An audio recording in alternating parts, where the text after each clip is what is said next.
Before we delve into this tale, let me first mention that life doesn't always unfold as anticipated. Sometimes, the people who enter your life are not there to abide by society's expectations. And occasionally, you find yourself overwhelmed by emotions you never knew existed. This is precisely what happened to me. Looking back now, I'm not proud of it, but it played a significant role in shaping who I am today. I wasn't prepared for how a single decision could trigger a cascade of secrets, confusion, and guilt. To make matters even more complex, it was with someone I could never confess my feelings for, my younger brother. Let me explain before you jump to conclusions. I grew up in a family that wasn't particularly close. We were polite, yes, but not overly affectionate. My brother Liam was 5 years younger than me. For most of my life, we lived in entirely separate worlds. I was busy with high school while he was still watching cartoons. I was off to college when he was entering his awkward teenage years. But when I returned home after graduation, something changed. Liam was no longer the shy, awkward kid I remembered. He had grown up, and suddenly he was not just my little brother anymore. He was intelligent, kind, and unexpectedly charming. At first, I thought I was imagining things. How could I possibly be so attracted to someone I had practically helped raise? But the feeling was undeniable and unshakable. One evening, we were sitting in the backyard under the stars, simply talking. It started innocently enough, reminiscing about childhood memories, teasing each other about silly things we used to do. But then he said something that stopped me in my tracks. "You know, I've always looked up to you," Liam said softly. "But lately, I feel like I see you differently." I didn't know how to respond. My heart raced, but not in the way it should have. I nervously laughed and tried to change the subject, but his words lingered in the air between us. That moment marked the beginning. What Liam had said that night was innocent enough, but it opened a door I couldn't close. Over the following weeks, things only became more complicated. I began noticing feelings I had no right to have. After that night under the stars, I tried to convince myself that Liam's words didn't mean anything, that he was just being sentimental, maybe even a little awkward. But deep down, I couldn't shake the way he looked at me, as though I was more than just his older sister. I kept myself busy with life, job applications, friends, anything to keep my mind occupied. But somehow, Liam always found a way to be around. He would stop by my room to chat about his day, linger in the kitchen while I cooked, or sit a little too close when we watched TV together. And I let him. At first, I told myself I was overthinking it. Families are supposed to be close, right? But this wasn't just closeness. There was tension, a silent, unspoken pull between us that I was too scared to acknowledge, but too weak to resist. The tipping point came on a rainy Sunday afternoon. It had been pouring all day, and we were both stuck inside, bored and restless. Liam suggested we play a card game like we used to when we were kids. "You've got no chance," I teased, trying to keep things light. "We'll see about that," he shot back with a grin. As we played, the jokes and laughter began to feel different. Every touch of his hand when he passed me the cards felt deliberate. Every glance lingered a bit too long. My heart raced, but it wasn't because of the game. At one point, I reached across the table to grab the deck, and our hands brushed. It was such a small moment, but it felt electric. I froze, and so did he.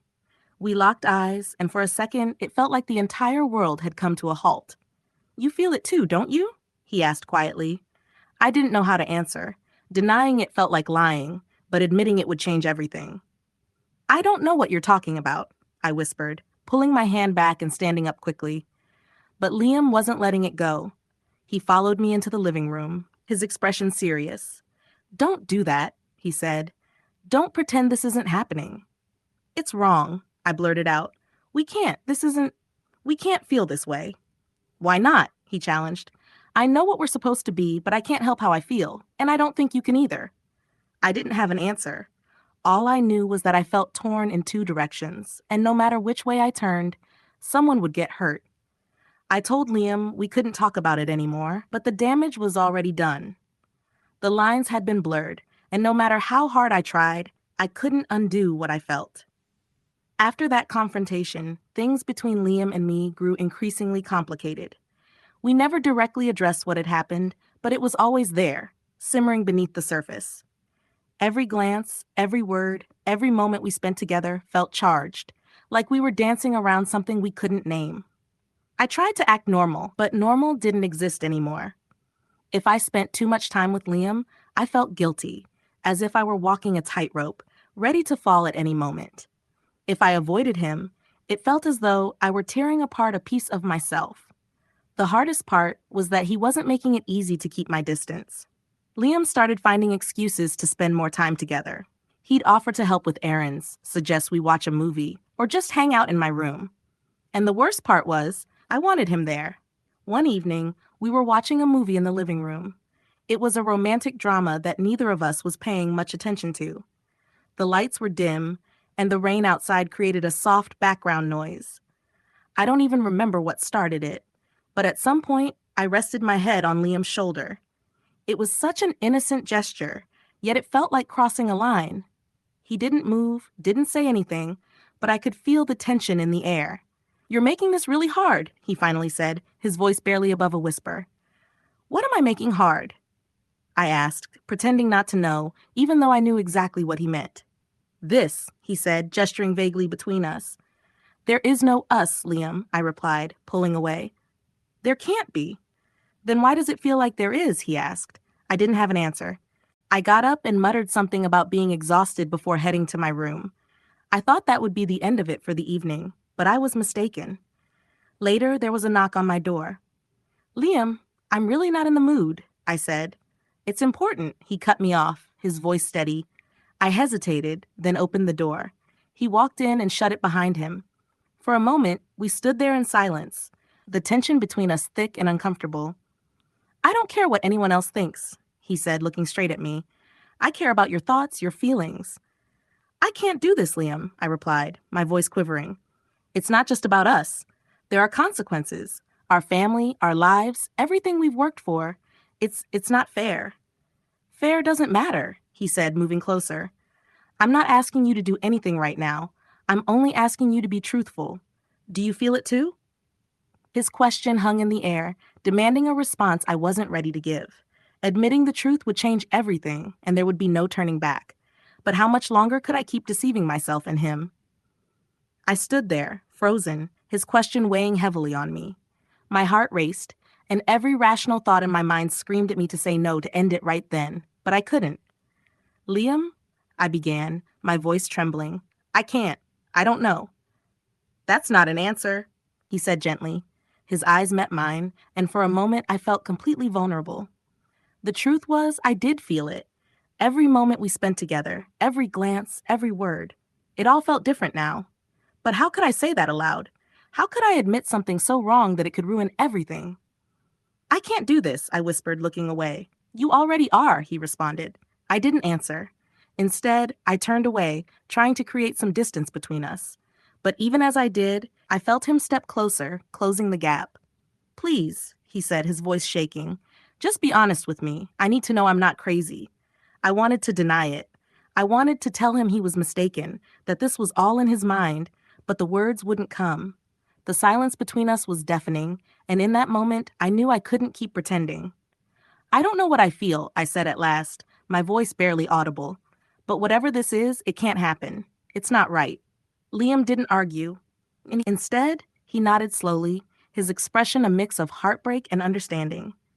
"I'm not going to pressure you," he said, "but I'm here, and I think you know how I feel." With that, he left, leaving me alone with my thoughts. The following days passed in a blur. I threw myself into work, into anything that could distract me. But no matter what I did, I couldn't stop thinking about Liam. It didn't help that he wasn't giving me space. He kept showing up in small ways, bringing me coffee in the mornings, casually sitting next to me at dinner, brushing against me as he walked by. Every interaction felt like a test, as though he was waiting for me to say or do something. Then there was the notebook. One evening, I found a small journal left on the coffee table. At first, I thought it was mine, but when I opened it, I realized it was Liam's. It was filled with sketches, notes, and snippets of poetry, things I never knew he did. But what caught my eye was a page near the back. It wasn't labeled, but as I read it, my heart sank. It was about me. He had written about how he saw me, not just as his sister, but as someone he admired, someone he couldn't stop thinking about. It was raw and sincere, and it terrified me. I knew I shouldn't have read it, that I should have put it down and walked away. But I couldn't. Every word felt like it was pulling me deeper into something I wasn't sure I could escape. That journal changed everything. It wasn't just feelings anymore. It was real, written in ink, impossible to ignore. And the more I tried to resist, the more it felt like I was losing control. I spent the entire night staring at that journal, my mind racing in 1,000 different directions. Part of me wanted to confront Liam, to demand an explanation, but another part of me knew exactly what he'd say. The words in that journal were everything I had been avoiding.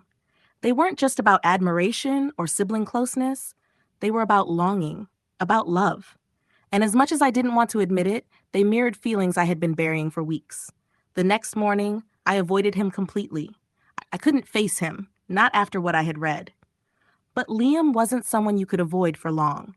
By evening, he found me sitting in the backyard, staring blankly at the horizon. "You've been quiet all day," he said, sitting next to me. "I've just been thinking," I replied, trying to sound casual. "About what?" he asked, his tone cautious but curious. I hesitated, nervously picking at the edge of my sweater. "I found your journal," I admitted, not looking at him. There was a pause, and then I heard him exhale sharply. "I didn't mean for you to see that," he said quietly. "I know," I answered.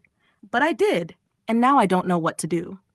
"Do about what?" he asked, his voice trembling slightly. "About us," I said at last, turning to face him. His expression was a mix of fear and hope, and it broke my heart. "I don't want to make things harder for you," he said. "But I can't pretend I don't feel what I feel. I've tried, but it's impossible." "I don't know if I can do this, Liam," I said, my voice cracking.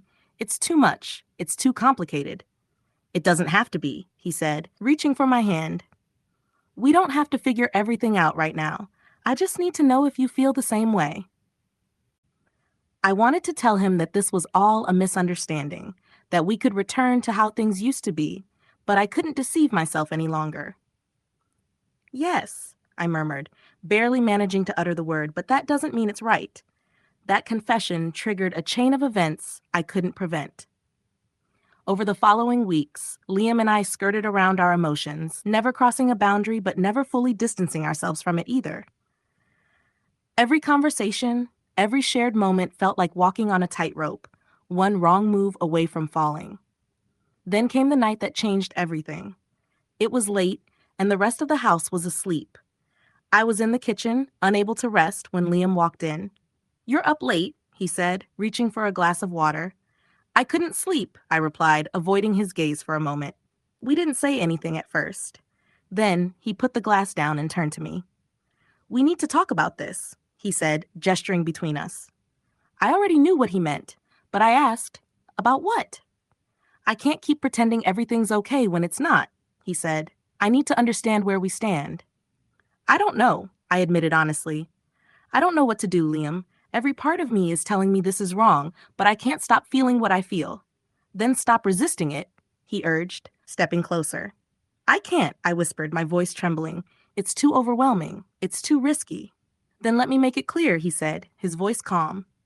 "Do you want me to walk away? Because if that's what you need, I'll do it. I'll walk away and never mention this again. But if you want me to stay..." Liam's ultimatum left me speechless. He was offering me an escape, but was it what I truly wanted? I had to make a choice, and I knew that once I did, there'd be no turning back. His words hung in the air, heavy with implication. He stood there, waiting for my response, his gaze fixed on mine.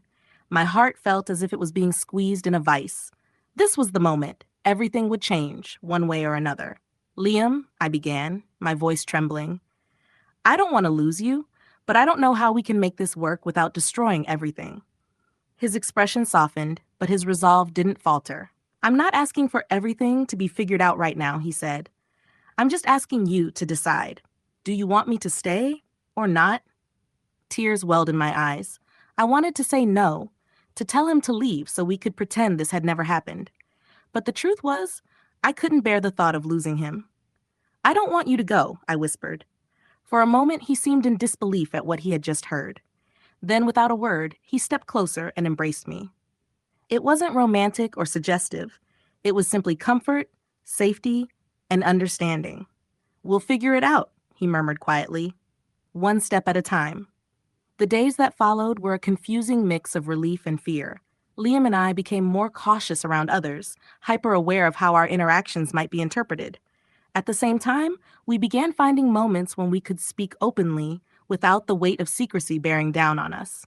But the peace didn't last long. Secrets have a way of revealing themselves, and ours was no exception. One evening, while Liam and I were talking softly on the back porch, our older cousin Ellie came outside unexpectedly. We froze, startled and uncertain of how much she had overheard. "What's going on here?" she asked, narrowing her eyes. "Nothing," I said quickly, too quickly. Ellie wasn't foolish. She looked at both of us, her gaze sharp and questioning. "You two have been acting strange for weeks. Don't tell me it's nothing." Liam started to speak, but I interrupted. "We've just been spending more time together," I said, trying to sound casual. "Yeah, and that's what's odd," Ellie replied. "You two were never this close before. What changed?" I felt panic rising in my chest. Ellie was the last person we wanted to suspect anything. She was direct, observant, and had no problem calling people out. "Nothing's changed," I said, forcing a laugh. "We're just getting along better these days." Ellie didn't look convinced, but she dropped the subject, for now. Later that night, Liam and I sat in my room. The tension between us was palpable. "She knows something's up," I said, my voice barely a whisper. "We'll handle it," Liam replied. "How?" I asked, my voice breaking. "This is already hard enough without someone snooping around. What if she figures it out? What if she tells someone?" "We'll figure it out," he said firmly. "But I'm not walking away just because things are getting tough." His determination was reassuring, but it didn't erase the anxiety gnawing at me. Ellie wasn't one to let things go, and I knew it was only a matter of time before she started asking more questions. The walls were closing in, and I could feel the weight of our secret pressing down harder than ever. Liam and I had made our choice, but could we endure the consequences?